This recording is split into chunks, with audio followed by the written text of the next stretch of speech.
Praise God. Sabi mo sa katabi mo, mapapagpalang umaga sa iyo.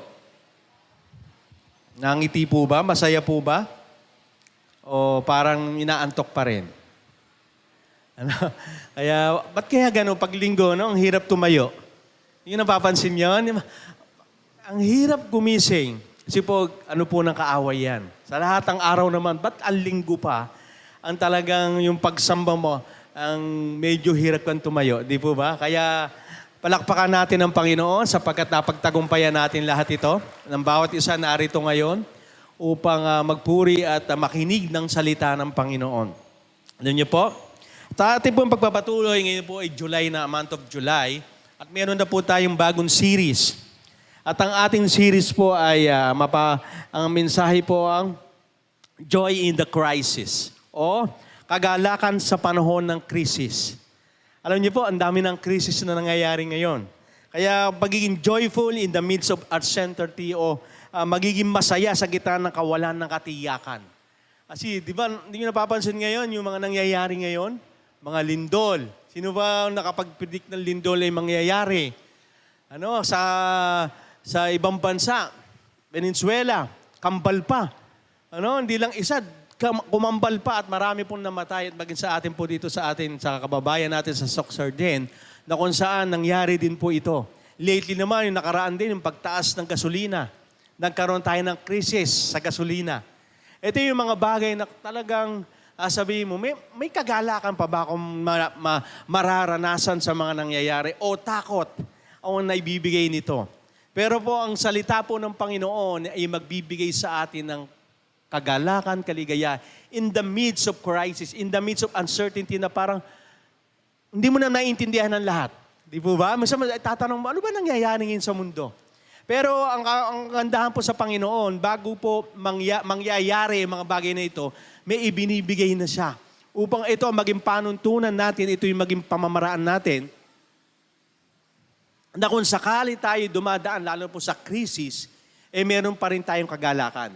Hindi ang sitwasyon ang magbibigay sa iyo ng kagalakan, kundi ang salita, pangako, at mismong Diyos sa buhay mo.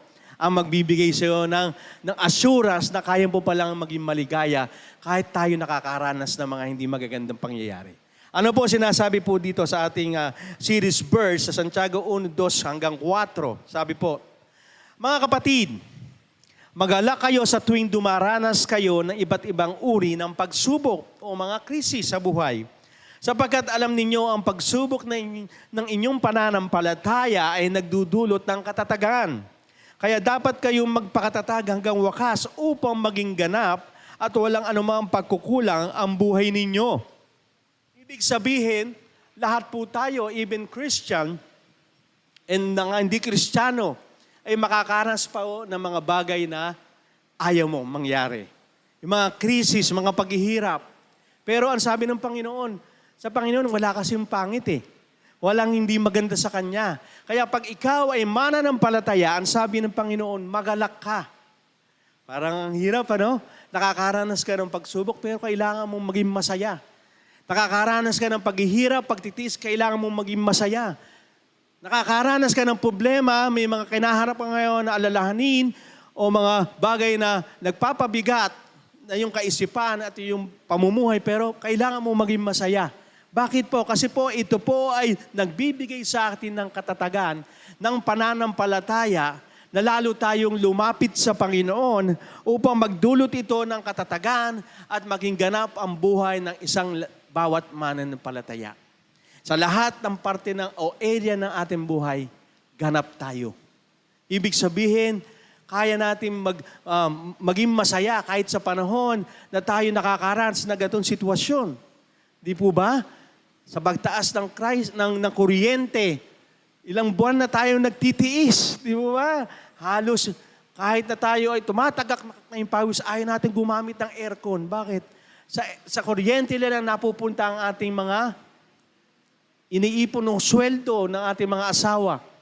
Pero kailangan natin magtiis. Kasi alam natin, nangyayari ito na kasama natin ng Panginoon na alam mo na hindi ka pababayaan ng Panginoon. Sino po dito yung last month na nakapagbayad na ng kuryente? Kahit mataas, nabayaran mo na. Di ba? God will provide. Na kahit, Lord, ang hirap bayaran, pero nabayaran. Kasi nga, kailangan mong maging magalak dahil yung mga bagay na nangyayari sa atin, alam mo na hindi ka pababayaan ng Diyos.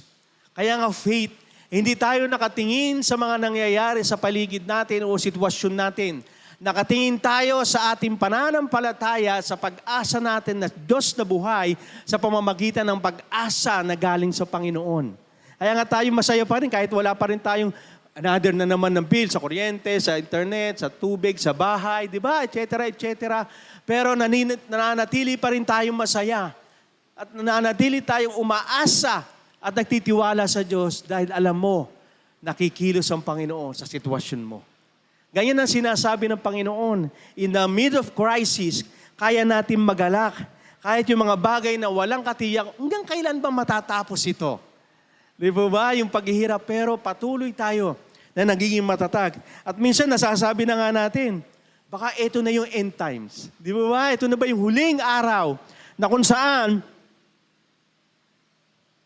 kung nagbabasa po tayo ng salita ng Diyos, mababasa po natin sa Mateo 24:1-44, nagbigay na po ng pasabi ang Panginoon. In the end times, anong mangyayari, anong ang makikita natin o mararanasan natin ng panahon na ito.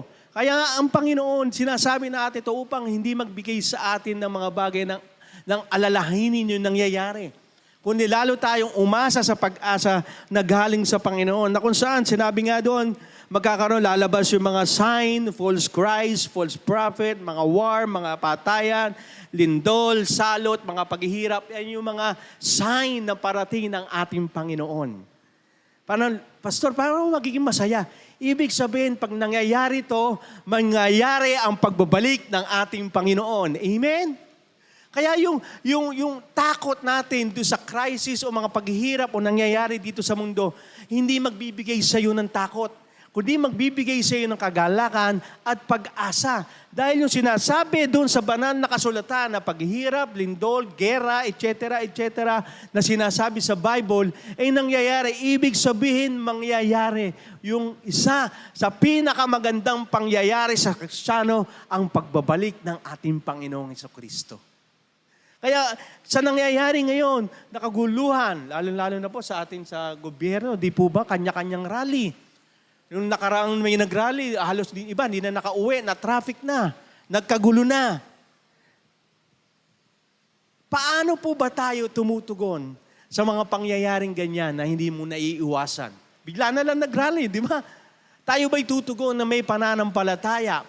O tutugon po ba tayo na may takot sa ating buhay? Kasi pag takot po ang pagtugon natin, ito po'y kawalan ng pag-asa at gumawa ng hindi naaayon sa kalooban ng Diyos. Ayoko na. Titiis na ako dito. Ayoko nang mano sa Panginoon dahil hanggang ngayon, ganito pa rin ang buhay ko. Lalo na't may crisis pa ngayon, nagtataasan ng lahat. Ngayon may mga rally pa, ang mga gobyerno ngayon, puro corrupt, puro wala nang iniisip, puro sa sarili lamang. Ayoko na magsumamba, ayoko na sumunod sa Diyos kasi natatakot ka na. Anong mangyayari sa akin? Pero sa pagtugon sa pananampalataya, ito po ay isang opportunity at maunawaan ang kalooban at plano ng Diyos na magbibigay sa atin ng bagay, anuman na nangyayari, kaya natin maging magalak. Kaya natin sumunod sa Panginoon.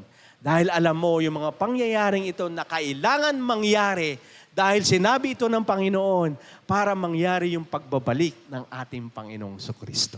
Amen? Kaya napakaganda po na matuto tayong tumugon mula sa ating pananampalataya kapag po tayo humaharap sa panahon ng krisis, sa panahon po ng mga bagay na ayaw mo. Pero dahil nga alam mo ang salita ng Panginoon, alam mo na yung mga bagay na ito, kailangan maging handa ka sa mga bagay na hindi mo maiiwasan. Kaya ito po ang mensahe ngayong umaga. Be ready for the inevitable o maging handa sa mga hindi maiiwasan. Kaya nasabi ko po kanina, di po ba, ang lindol, kaya po ba maiwasan? Kaya po ba maiwasan ang gera sa ibang lugar? Misa nga, bigla na lang pumutok yung gera na yan. Israel, Iran lang ang magkalaban. Ngayon, sumama na Amerika. Nagkagulo na. Kailangan magkakaroon ng kapayapaan dyan. sa Strait of Hormuz, kung saan dumadaan ang mga barko ng langis, hindi bababaan langis. Ito yung mga bagay na hindi natin naiiwasan talaga, hindi natin control. At yan po'y sinabi rin sa kasulatan na kung saan hindi lang po yung mga bagay na lindol or something na magpapahirap sa atin. Ito unang-una po. Ang sabi dito sa Mateo 24:44. Kaya maging handa rin kayo dahil ang anak ng tao ay darating sa oras na hindi nyo inaasahan. Ibig sabihin po, maging ang pagbabalik ng ating Panginoon, kailangan maging ready tayo dahil hindi natin inaasahan. At marami pong pagkakataon sa buhay natin, nangyayari sa buhay natin, kailangan natin maging ready dahil hindi natin maiiwasan na ito. May kwento po, mayroon pong cowboy po. Sino po yung na sa Dallas, Texas? Di ba po ba yung mga sa Dallas, Texas, yung may mga kabayo, rancho? May isa pong may-ari ng rancho, inutusan yung alipin niya, punta ka sa palengke, ibilin ka doon. Hindi pumunta yung alipin niya. Pagpunta niya doon, pagbungad niya doon sa malapit sa palengke, nakita niya yung anghel ng kamatayan. Gulat siya, nagkagulatan sila. Tumakbo pabalik dun sa amo niya. Sabi niya, amo, pahiram ng kabayo. Bakit? Bakit ka takot? Nakita ko po sa palengke yung anghel ng kamatayan. Dahil mabait yung amo niya, pinahiram ng kabayo. Pumunta sa Houston, Texas. Texas din pero sa Houston naman.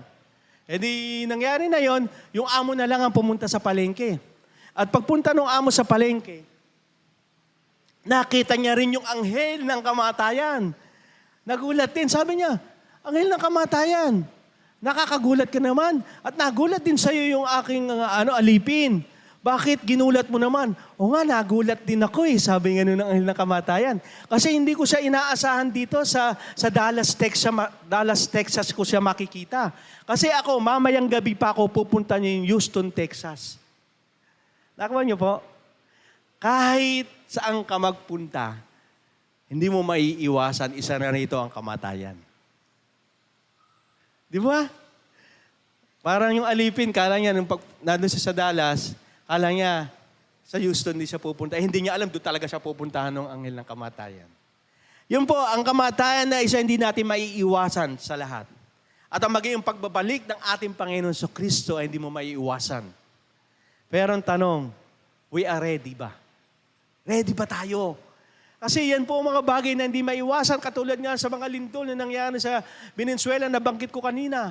May isang football player na sikat. Yung buong pamilya, 2 anak niya, asawa niya namatay. Hindi po natin maiiwasan yung mga bagay na yon. Sino maksasabi na yung pangyayaring yon, kahit gaano ka kayaman, kahit saan ka nakatira ka sa pinakamagandang bahay, bumagsak, namatay, dadaganan ng pamilya mo. Hindi mo maiiwasan. Ang tanong, ready ka ba? Kasi be ready in the inevitable o mga bagay na hindi naiiwasan sa iyong buhay. Bakit po mahalaga yun? Kasi kailangan po natin maging handa. Lalong-lalong po bilang mga Kristiyano, hindi po natin maiiwasan na pag tayo namatay. Ang tanong, ready ka bang papunta sa langit? At ang pangalawa, sa pagiging Kristiyano, kung hindi ka mamamatay, ready ka ba sa pagbabalik ng ating Panginoon sa Kristo? Kasi yan yung mga bagay na hindi natin maiiwasan. At yung mga pagsubok, hindi natin maiiwasan. Pero ang tanong, we are ready ba? Handa ba tayo? Kaya maging handa tayo sa mga hindi maiiwasan. Kaya ano gagawin natin? Unang-una, magpatuloy ka lang sa pananampalataya mo. Magpatuloy ka lang. Kasi madalas, kapag tayo nakakaranas sa mga paghihirap, na mga ayong mangyari sa buhay mo, ayoko na magpatuloy, ayoko na maging Kristiyano, ayoko nang sumunod sa Diyos, ayoko nang umasa sa Diyos. Ba't ganito ang nangyayari? Kasi nga, hindi nga natin maiiwasan. Ang makailangan lang natin ang gawin, be ready para harapin yung mga bagay na hindi maiiwasan. Magpatuloy tayo sa pananampalataya. Sabi mo sa katabi mo, magpatuloy tayo. Minsan sa atin ngayon, di ba, kahit hindi nyo aminin, minsan kinatatabangan natin na ang pagsisimba. Kinatatabangan natin na maging Kristiyano na talaga. Kinatatabangan natin sumunod na sa Diyos. Kinatatabangan natin ng magpatuloy sa ating pananampalataya. Sa nangyayari ngayon, meron pa ba? May katiyakan pa ba? Meron. Ano sabi dito ni Apostol Paul sa taga Pilipos 3:13-14? Mga kapatid, hindi ko sinasabing inaabot ko na ang ganap na buhay. Ngunit ito ang ginagawa ko ngayon.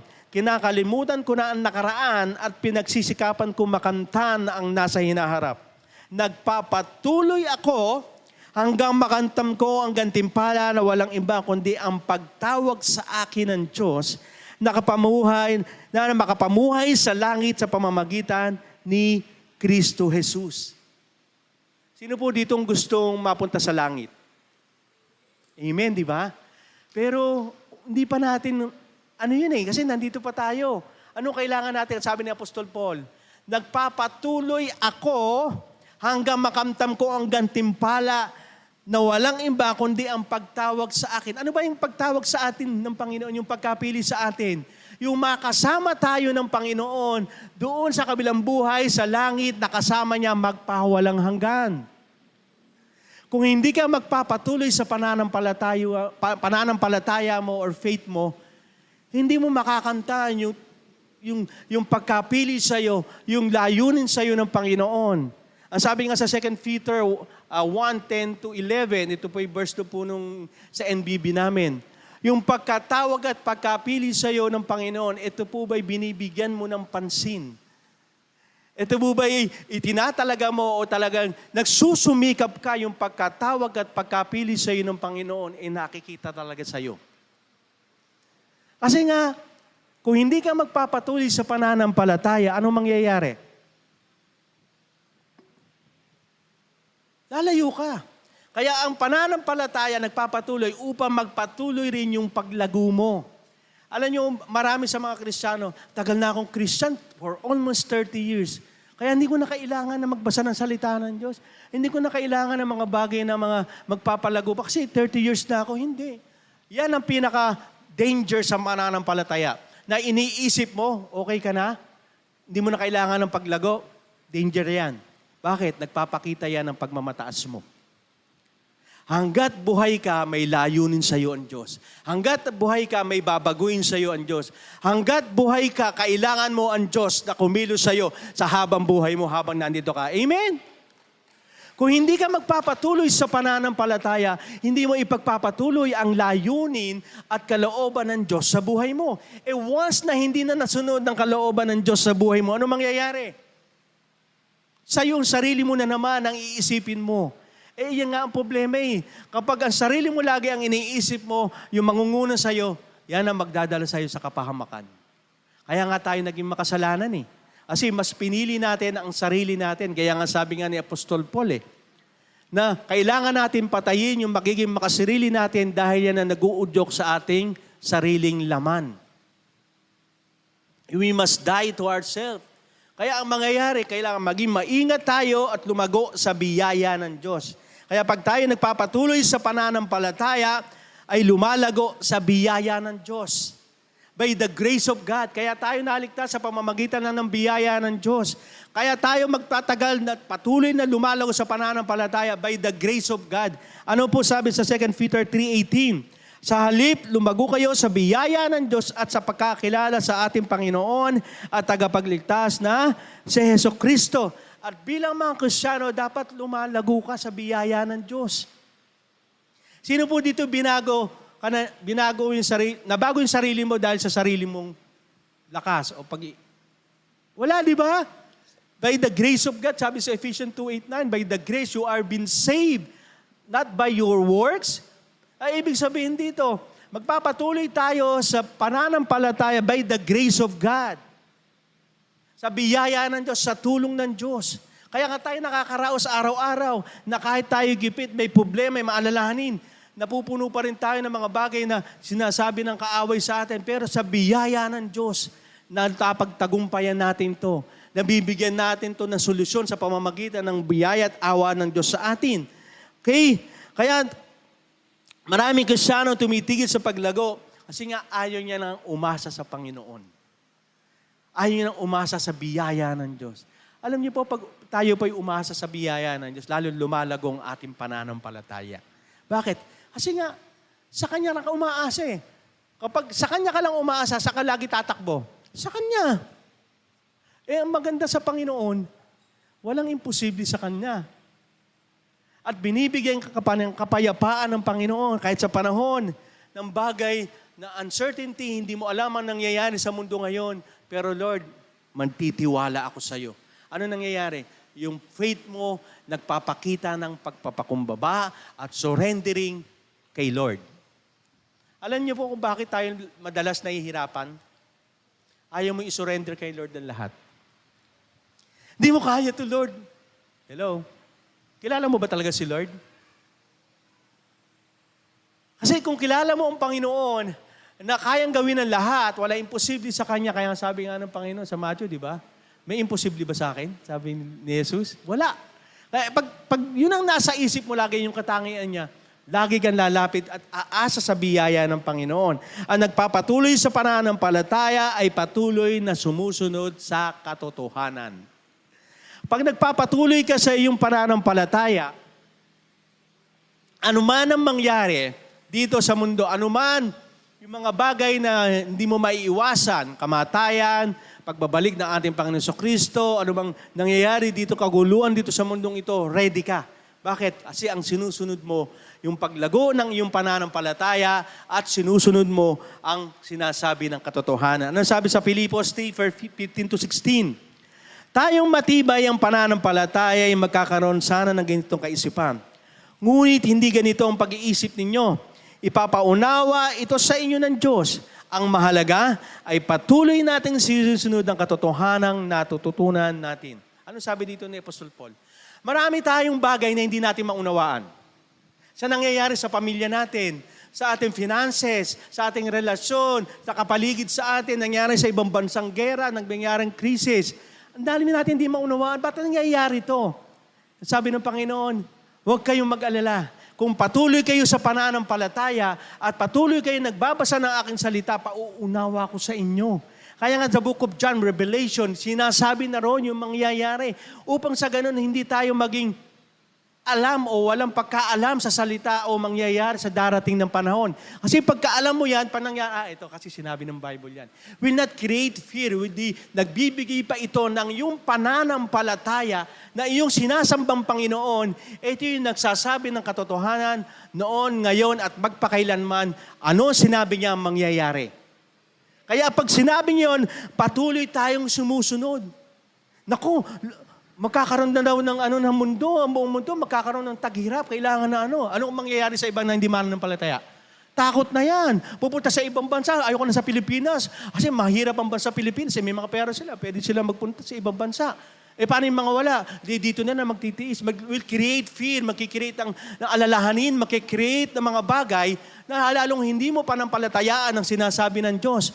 Pero pag sumusunod ka sa katotohanan, anuman ang mangyari, sabi nga ni David, anuman mangyari, 10,000 man na nagkakapatayan sa paligid ko, alam ko, hindi ako pababayaan ng Panginoon. Maging ang paa ko, hindi niya pasasayanin sa lupa upang hindi ako masaktan o mamatay o magkaroon ng mga problema sa nangyayari sa paligid.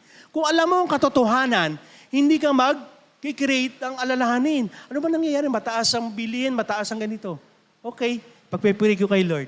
Kasi alam ko, natutulungan ako. Hindi yung pag hindi mo alam ang katotohanan, hindi ka sumusunod. Anong ginagawa? Anong sinusunod na sanlibutan? Makikiagos ka na lang. Sige, mag-panic buying tayo. Mag-ano tayo dito kasi nakakagulo na eh. Yung pera ko ilalabas na sa bangko. Paano kung wala kang pera sa bangko? Ano ilalabas mo? Di ba? Magpa-panic buying. Minsan, panic ka na lang. Wala na yung buying. Paano na? Pero dahil sumusunod ka sa katotohanan, na alam mo ang salita ng Diyos, alam mo na buhay ang pag-asa mo, anuman ang nangyayari dito sa mundo, kahit hindi mga bagay na hindi maiiwasan, kaya mo magalak dahil alam mo ang katotohanan na hindi ka pababayaan, ni iiwanan ng Diyos kahit kailan. Amen? Kaya natin maging magalak. Kaya ako nalulungkot pag minsan, mga Kristiyano nakikita ko, ang lulungkot ng mga mukha. Totoo lang. Wala na nga pera. Mahalata mo pa. Ay, ang lungkot eh. Pag wala ka ng pera, nakangiti ka, hindi halata. Di ba? Yun mga style noon. Parang iba ayaw mautangan eh. Lagi may problema. Huwag ka lalapit. Walang pera yan. Kasi mangot eh. Pero hindi, bakit? Kasi ang kagalakan natin, hindi naman sa sitwasyon nangyayari ngayon. Kaya faith, ano ba yon? Ang faith ang pinagana mo, hindi yung nakikita mo. kundi ano yung sinasabi ng katotohanan, ano ang sinasabi ng pangako sa iyo ng Diyos. Yun ang mahalaga. Kasi kung pakikinggan mo yung mga nasa paligid mo, uudyukan ka ng hindi maganda eh. Lalo sa mga kalalakihan, di ba? May problema, o daanin natin yan sa mga hindi magagandang bagay. Kaya hindi ito nagiging magandang impact sa atin bilang mananampalataya. Pag tayo sumusunod sa katotohanan, nakakahawa ka. Bakit? Mabuti pa itong si sister kahit maraming problema na nangyayari. Nakita mo masaya. Yung impact ng pagiging isang Kristiyano nasa iyo, nakakahawa ka. Which is gusto ng Diyos na maging ilaw at asin ka. Madalas ang Kristiyano pa yata, siya pa yung unang-unang hoy, pumutok ang bulkan, ano pa mangyayari ngayon? Imbis na kunan mo ng pag-asa, magdadala pa ng fear sa mga kapwa nila. Ng alalahanin, hindi po. Dapat ang maging halimbawa natin ay ang buhay mo ay talaga bang si Jesus ba talaga ang ginagaya mo? Kasi si Jesus, di ba, nakita mo, harap na papatayin na sa krus, pero kalmado lang eh. Bakit? Layunin niya ng buhay niya yun eh, ng Diyos Ama para sa Kanya for the great purpose. At tayo, layunin bilang isang mananampalataya ay makita si Jesus sa buhay mo. Makita sa buhay mo na buhay talaga si Jesus dahil sinasabuhay mo ito. Ang tanong, sino ba ginagaya mo? Ang mundo ba? Sino ba idolo mo? Hanggang ngayon ba ang sarili mo? O yung mga bagay na akala mo yung seguridad mo magbibigay sa'yo ng tunay na security? No. Walang tao makapagbibigay sa'yo ng totally dependent na ikay mabubuhay ng kasaganaan. Wala. Bakit? Dahil ang kapwa mo din yan mawawala, umaasa lang yan sa biyaya ng Diyos.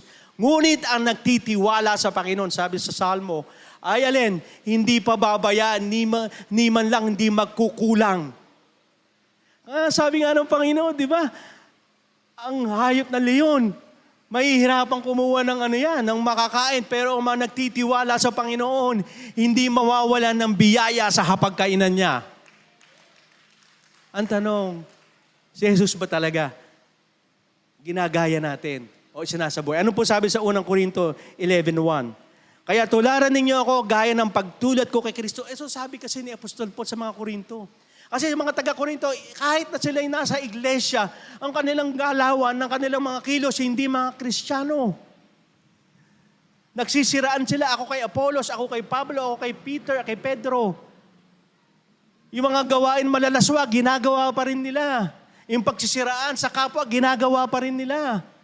Kaya ang sabi ni Apostol Paul, sino ba talaga ang ginagaya nyo? Sino ba talaga tinutularan nyo? Kasi pag nakikita yung mga ganung bagay sa atin, parang hanggang ngayon, tinutularan natin yung dati nating pagkatao. Sinasabi nga, di ba, ang dati nating pagkatao, iniwan na natin. Meron na tayong bagong pagkatao. Ano yung pagkatao na yon? Si Jesucristo. Kaya in the midst of crisis, kahit yung mga bagay na hindi natin maiwasan, kapag tayo'y nakatuon sa ating Panginoon, nakatutok tayo sa Panginoon, makikita natin na tayo ay hindi gumagana o yung gumagaya pa rin sa sanlibutan. Kaya ibang-iba eh. Nakakalungkot. Di ba, mga maraming Kristiyano, nakikihalo pa rin sa mga makibaka. Di ba, meron pa rin ganun. Dapat, ang ipinaglalaban mo, yung ano ang sinasabi ng salita ng Diyos. Parang sinasabi natin na walang control si Lord sa nangyayari ngayon sa paligid natin. In the midst of uncertainty, hindi na alam ni Lord yan. Yung mga hindi maiwasan, hindi. Kasi bakit? Ang mga mananampalataya kaya nahihirapan, lagi nakatutok dito sa lugar ng mundo, pero hindi tayo taga rito. Ano po sabi sa Filipos 3:20? Ngunit para sa atin ang langit ang tunay nating bayan. At mula roon, hinihintay natin nang may pananabik ang pagbabalik ng tagapagligtas ang Panginoong Kristo. Alam, sabihin ko sa inyo, hanggat tayo'y nakatutok dito sa mundong ito, hanggat ang mata mo ay makamundo pa rin, hindi for eternity, sasabihin ko sa'yo, mahirapan ka. Kaya nga tayo, di ba, ang nangyayari sa paligid nito, pagod na pagod ka kasi ang tingin mo sa mga, hindi for eternity. Tayo para sa langit. Kaya every time tayo nakasa pagsubok, okay lang, hindi naman ako taga rito. Tama?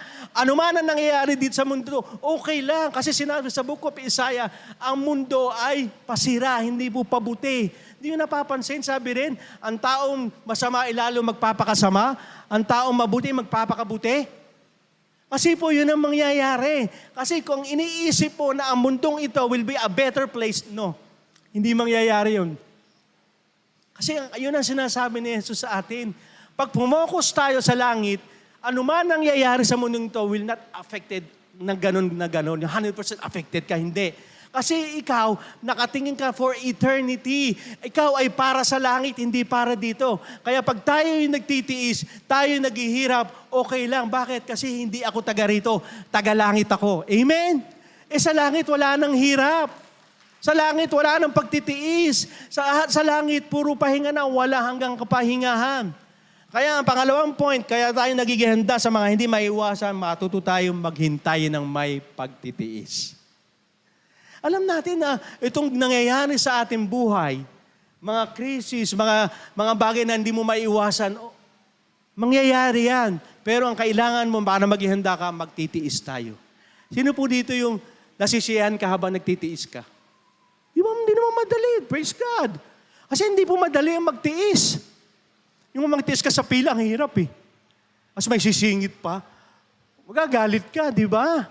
Pero dahil sa pagtitiis na yan, naghihintay. Bakit? Ano sabi dito ni Apostol Paul sa Roma 8:24-25? Sapagkat ito ang inaasahan natin noon tayo'y naligtas. Umaasa tayo dahil hindi pa ganap na natupad ang inaasahan natin. Aasa pa ba tayo kung nakamit na natin ito? Ngunit kung aasahan natin wala pa, maghihintay tayo ng may pagtsatsaga. Anong sabi dito ni Apostol Paul? Wala pa naman tayong buhay na walang hanggan eh. Di ba? Wala pa tayo sa langit. Sabi ko kanina, tagalangit tayo. Pero doon ang ating punta talaga sa langit. Pero ang sabi ni Apostol Paul, habang iniintay natin yung bagay na yon, habang iniintay natin na mapunta sa langit, habang iniintay natin ang pagtatagpo natin ang ating Panginoong Kristo, kailangan mo matutong magtiyaga. Kasi ang kaaway natin, habang nandito tayo, hindi lang kang titignan dyan. O sige, mag-praise and worship ka. Sige, magbasa ka ng salita ng Diyos. Kasi mag-disciple ka, hindi ganun yun. Gagawa ka, gaang kaaway upang ialis ka doon. At ang ginagawa niya minsan yan, yung mga hindi natin maiiwasan mga nangyayari sa buhay natin. Mga krisis, mga bagay na kailangan mabago sa buhay natin, ayaw natin gawin. Gagamitin niya, kala ko ba, kaya kang baguhin nila, ba't hanggang ngayon ganyan ka pa rin? Kaya nga mahalaga, nagpapatuloy tayo sa ating pananampalataya at sumusunod sa katotohanan upang magkaroon tayo ng pagtsatsaga habang naghihintay. Hindi yung habang naghihintay tayo, matagal pa si Lord dumating. Matagal pa ako mamatay kasi bata pa ako eh. Kaya nilalaro mo ang paggawa ng kasalanan. I tell you, hindi mo pwedeng lokohin ng Diyos. Di ba yung nagbigay na siya ng parable?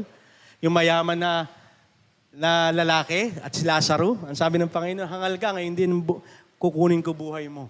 Hindi mo pwedeng paglilangan ng Diyos. Nasasabihin mo, bata pa ako. Nasasabihin mo, marami pa akong pera, kaya hindi ko pa ako kailangan si Lord. Bakit? Sa panahon na nangyayari ngayon, nakita nyo? Mga lindol, gera, naiwasan ba nila ang kamatayan? Hindi. Kaya baka kailangan maging ready tayo. At habang naghihintay tayo, dapat hintay tayo na ibigay natin yung pinaka-the best na paglilingkod, pananampalataya, pananambahan sa Panginoon, upang sa pagtsatsaga at pag-asa at pagbabalik na mamuhay tayo sa liwanag. Minsan, alam niyo po ba, tignan din natin yung sarili natin. Magkaroon tayo ng pagtingin sa ating buhay. For how many years na ba akong Christian? Ano ba yung nangyayari sa buhay ko bilang isang Kristiyano? Minsan, naitanong niyo po ba yun? Minsan, tinignan niyo na ba yun? Sinilip niyo na minsan o in-examine niyo na yung buhay niyo as a Christian? Habang naghihintay ako sa aking kamatayan, habang naghihintay ako sa pagbabalik ni Christ, tinignan niyo po ba yung sarili niyo bilang isang mananampalataya? Habang naghihintay ako, anong ginagawa ko? Kasi pwede po tayong maghintay. Ang tanong, anong ginagawa mo habang naghihintay ka? Yun ang tanong.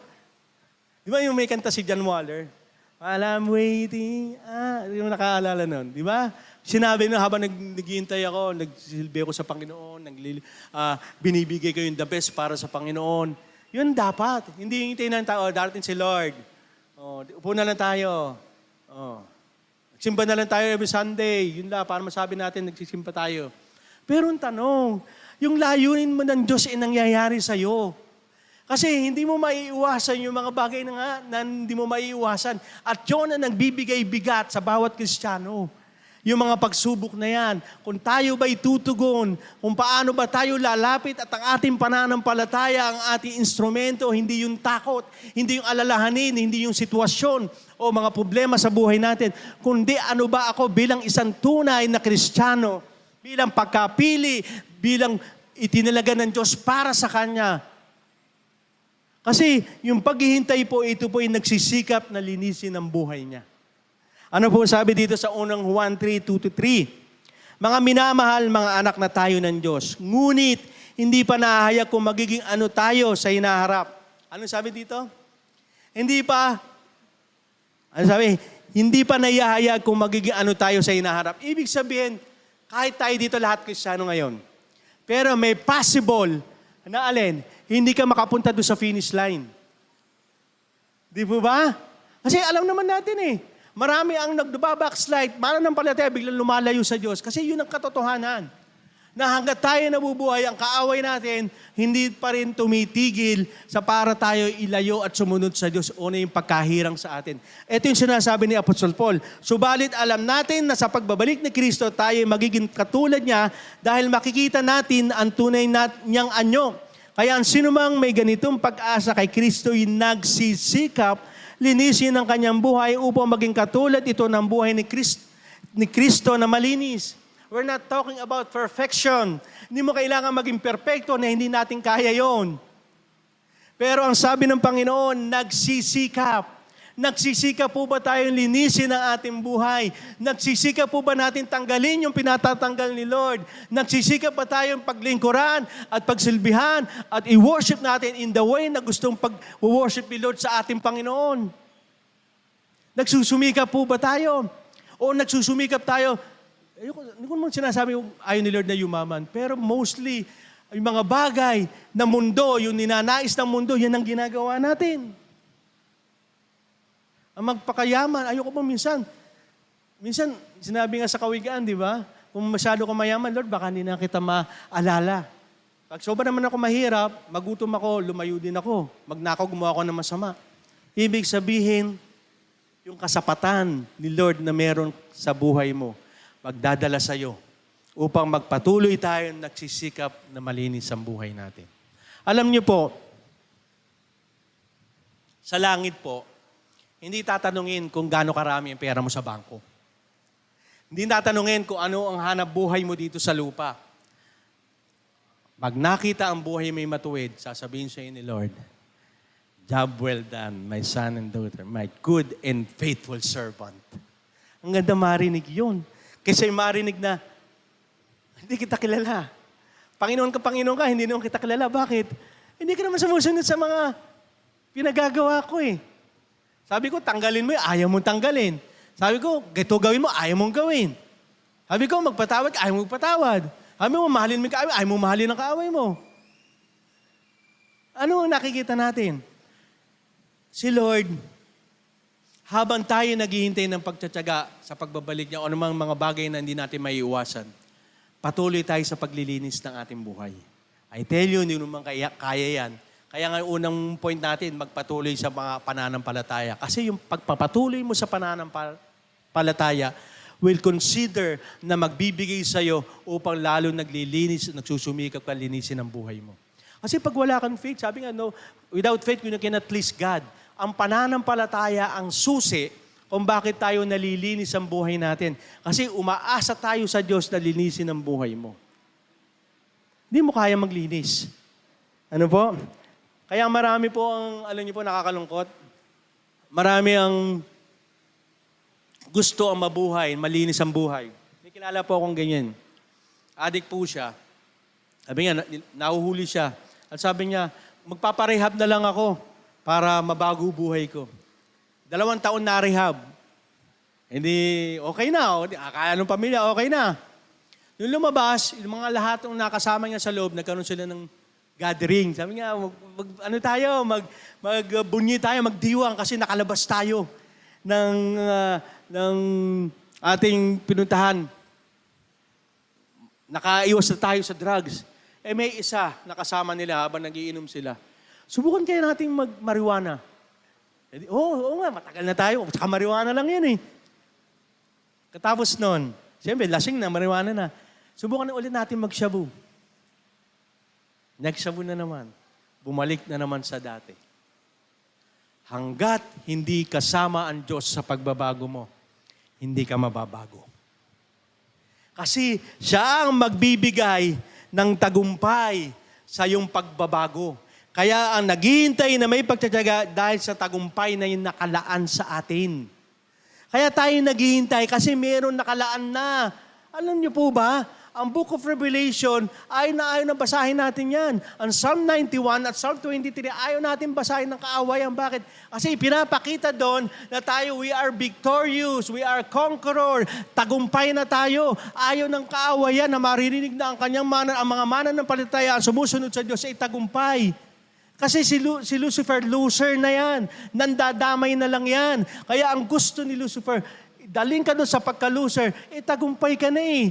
Kaya habang nag-iintay ka, tignan mo yung nakalaan sa'yo ng Diyos. Yung pag-iintay mo, hindi mawawala ng saysay. Ano sabi sa unang Korinto 15:57-58? Ngunit salamat sa Diyos dahil binigyan niya tayo ng tagumpay sa mga bagay na ito. Ano yung mga bagay na ito? Sa mga nangyayari. Sa mga bagay na nagpapa-deceive sa atin. Yung mga uncertainty, sa mga hindi natin maiiwasan. Binigyan na tayo ng tagumpay sa pamamagitan ng ating Panginoon Kristo. Kaya sino mang na kay Kristo ay tagumpay na. Amen? Kaya wag po natin kalilimutan. Minsan na nami-mislead tayo eh. Yung pagiging Kristiyano mo, nakatingin ka lang sa nangyayari dito sa mundo. Sa paghihirap, wala akong pera, hindi ako tago. Hindi. Pag ikay may Kristo sa buhay, pinagtagumpayan mo na. Sabi nga ni Lord, ang kamatayan, pinagtagumpayan ko na. Ano ba greatest need ng tao? Ang maligtas, binigay na sa iyo sa pamamagitan ni Kristo na kailangan natin maging magalak sapagkat alam ng Diyos, lahat tayo mamamatay, lahat tayo parurusahan. Pero ang na kay Kristo, tagumpay na sa kamatayan. Amen? Magalak tayo kasi lahat naman tayo pupunta yan eh. Iba, nagkakagere, bakit ayoko? Kasi mamamatay yung anak ko pag nasa laban sa gera. Pag nagkaroon ng paghihirap, mamamatay anak ko, mamamatay sa gutom. Lahat yan, papunta sa kamatayan.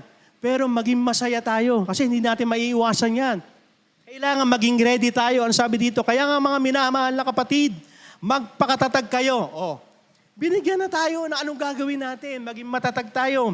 Huwag manghina ang iyong pananampalataya. Kaya magpatuloy tayo sa ating pananampalataya. Maging masigasig kayo sa paggawa para sa gawain ipinagkatiwala sa inyo ng Panginoon. Ano yung mga gawain na yun? Na pinagkatiwala sa inyo ng Panginoon. Alam niyo ba yun? Alam ko, Kristiyano lang ako. Pero mayroong pinagagawaan Diyos sa atin. At number 1 yun, to share the gospel, to share the good news to others. Ipinagkatiwala sa iyo yung kapatid mo, yung kabarkada mo, kaibigan mo, kapitbahay mo, kaeskwela mo, katrabaho mo, nakapaligid sa iyo. Ang sino man pinagkatiwala sa iyo ng Diyos. Habang nag-iintay ka, nagdi-disciple po ba tayo? Nag-share po ba tayo ng gospel? Sapagkat alam ninyo, hindi masasayang ang paghihirap para sa Kanya.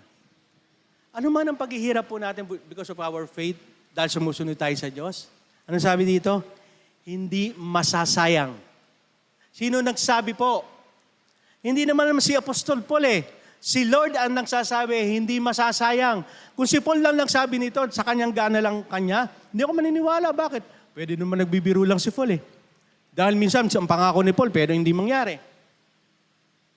Pero ang sabi ni Lord, ako ang nagsasalita, hindi masasayang ang mga paghihirap nyo, hindi masasayang ang pagtsatsaga nyo, hindi masasayang na kahit kayo ay nakakaranas ng paghihirap, pagsubok o mga bagay na walang katiyakan, pero patuloy kang nagsumasamba, patuloy kang tinutuloy ang iyong pananampalataya, sabi sa iyo ni Lord, hindi masasayang yan. Sabi nga ni Lord, every tears, bawat luha, sinasala ni Lord yan. Kaya anumang paghihirap na kinaharapan po natin ngayon, sabi sa ni Lord, hindi masasayang yan. Ibig sabihin, may kapalit yan. Yung tagumpay na kapalit, we are victorious na mapagtagumpayan natin. Ang kamatayan, hindi lang yan. Marami pang bagay na ibibigay sa iyo si Lord. Sabi nga sa Book of John, kapag namatay na tayo, makakaharap tayo ang ating Panginoon at mararanasan mo ng walang hanggang kapahingahan. Sino dito gusto lagi may rest day? Di ba ang sarap? Pag rest day ka, pero pagdating sa bahay, hindi ka na mapapahinga. Pag yun na yung maingay na yung microphone sa bahay, lalo na.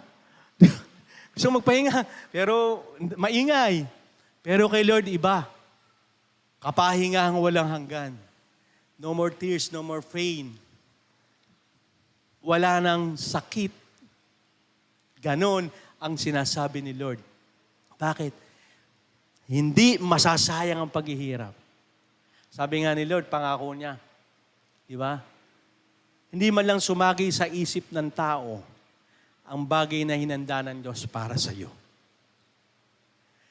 Mag-isip na kayo ng pinakamagandang bahay. Hindi pa yan. Higit pa yan. Kasi nga, hindi nga pumasok sa isip mo eh.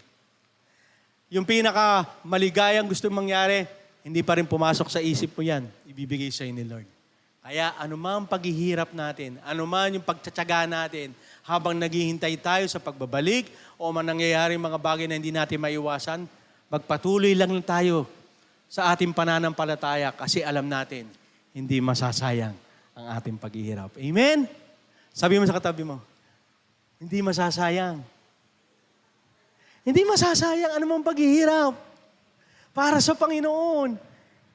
Huling-huli po, pag binasa niyo po ang salita ng Diyos, nagtataka kayo bakit ang mga mananampalataya noon, bagay ang kamatayan ng kapalit, okay lang sa kanilang faith.